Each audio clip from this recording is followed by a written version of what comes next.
আমরা আইসিসি থেকে সুবিচার পাই নাই।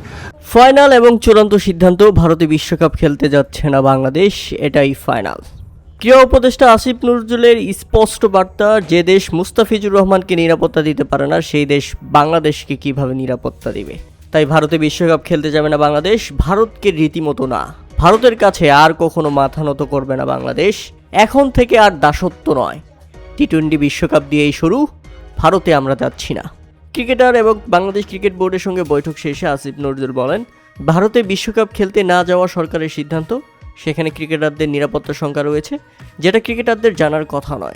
বৈঠকে ক্রিকেটারদের জানানো হয়েছে ঠিক কী কারণে বাংলাদেশ ভারতে বিশ্বকাপ খেলতে যাচ্ছে না। ক্রীড়া উপদেষ্টা আরও বলেছেন, আশা করি ক্রিকেটাররা বুঝতে পেরেছে, বাংলাদেশ ক্রিকেট বোর্ড বুঝতে পেরেছে, বাংলাদেশি জনগণরা বুঝতে পেরেছে আমরা কেন ভারতে ক্রিকেট বিশ্বকাপ খেলতে যাচ্ছি না।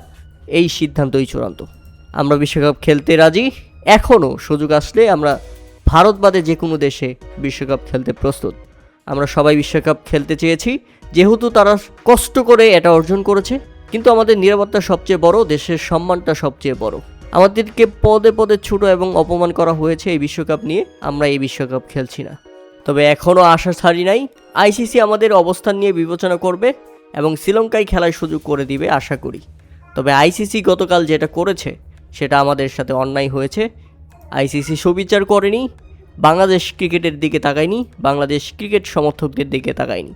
তাদের কাছে যেটা ভালো মনে হয়েছে, ভারতের দাসত্ব করে তারা সেই সিদ্ধান্তই নিয়েছে।